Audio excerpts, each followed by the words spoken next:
ഈ ബില്ല് ഗോപി ഭരണകൂടത്തിന്റെ എതിരാണ്, ജനാധിപത്യത്തിന്റെ എതിരാണ്, ഫാസിസത്തിന്റെ ഒക്കെ നിൽക്കുന്ന ഒരു ബില്ലാണ്. ആർട്ടിക്കിൾ 21ന്റെ എതിരാണ്. നമ്മൾ ഒരു കാര്യം മനസ്സിലാക്കേണ്ടത്, ഇന്നസെന്റ് അൺടിൽ പ്രൂവൺ ഗിൽറ്റി. ഇപ്പൊ ഒരാള് ശിക്ഷിക്കപ്പെടുന്നവരെ നിരപരാധിയാണ്. അത് നമ്മൾ മനസ്സിലാക്കണം.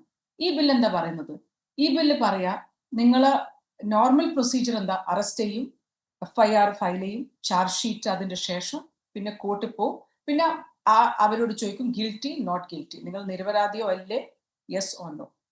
ഇവിടെ എന്താ പറയുന്നത്? 30 ദിവസം നിങ്ങൾ അറസ്റ്റ് ചെയ്തിട്ട് ജയിലിലിടും, എന്നിട്ട് നിങ്ങൾ നിരപരാധിയല്ല, നിങ്ങൾ ശിക്ഷിക്കപ്പെട്ടു എന്നാ പറയുന്നത്. ബിക്കോസ് 30 ദിവസത്തിന്റെ ശേഷം നിങ്ങൾക്ക് മുഖ്യമന്ത്രി ആവാൻ പറ്റില്ല, നിങ്ങൾ അവിടുന്ന് രാജിവെക്കണം, നിങ്ങൾ മന്ത്രിയായി രാജിവെക്കണം, MP ആയി രാജിവെക്കണം, എല്ലായിടത്തും രാജിവെക്കണം.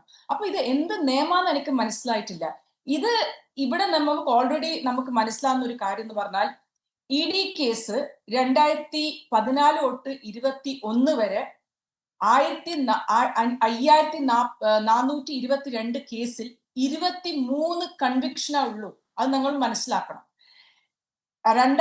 വേറൊരു ഡേറ്റ് ഞാൻ പറഞ്ഞു. 2014 തൊട്ട് 21 വരെ 500 MPs MLA റിപ്പീറ്റഡ് ആയിട്ട് മത്സരിക്കുന്നവരെ അവര് 173 BJPയിലേക്ക് പോയി.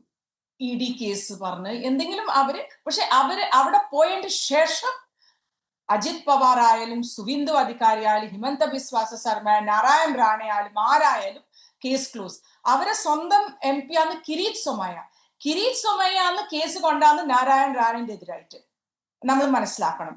കിരീട് സൊമയ്യാണ് ഈ അജിത് പവാറിന്റെ എതിരായിട്ട് കേസ് കൊണ്ടാണത്.